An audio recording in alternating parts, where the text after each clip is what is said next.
நாளைக்கு எலெக்ஷன் அப்படின்னா உங்க சப்போர்ட் யாருக்கா இருக்கும்? கண்டிப்பா டிவிக்கே தான். விஜய்க்கு. கண்டிப்பா டிஎம்கே தான். விஜய் சார். ஆப்வியஸ்லி விஜய்க்கு தான் என்னோட ஓட்டு போடுவேன்.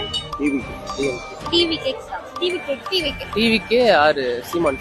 தளபதிக்கு தான். விஜய் சார். இப்போ நான் வந்து டிவிக்கு தான் ஆக்சுவலி சப்போர்ட் டிவிக்கு தான் பண்ணலாம்னு இருக்கேன். நாம் தமிழர் கட்சி தான் சார். Always DMK sir. ரெட்டலைக்கு தான் போடுவோம். கண்டிப்பா விஜய் அண்ணாக்கு தான். நாளைக்கு எலெக்ஷன் ஆனா எங்க ஓட்டு இரட்டை இலைக்கு தான். ரெட்டை எலெக்ஷன். டிவிக்கு போடலான்னு இருக்கேன். கோஸ் டிவிக்கு விஜய் சார். என் ஓட்டு டிவிக்கே தான் இருக்கும். ஆப்வியஸா டிவிக்கு. கண்டிப்பா திராவிட கட்சி தான். சிவிகா சொன்னா டிஎம்கே. இப்ப நாளைக்கு எலெக்ஷன் அப்படின்னா உங்க ஓட்டு யாருக்கா இருக்கும்? டிவிக்கு தான். நான் ஏடிஎம்கே. எம்கே ஸ்டாலின் தான்.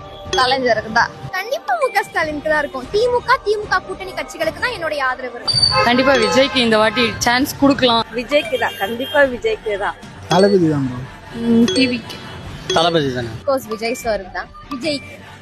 என்னோட ஓட்டு தளபதி. விஜய்க்கு தான். தளபதி. 2026 சட்டமன்ற தேர்தலில் நடிகரும் தாவேக தலைவருமான விஜய் அவர்கள் வென்று தமிழ்நாட்டின் முதலமைச்சராக ஆகியிருக்கிறார். 2006 விஜயகாந்த் அவர்கள் எப்படி எதிர்க்கட்சி தலைவராக நின்றாரோ அதற்கு அதிகப்படியாகவே தமிழ்நாட்டின் முதலமைச்சராக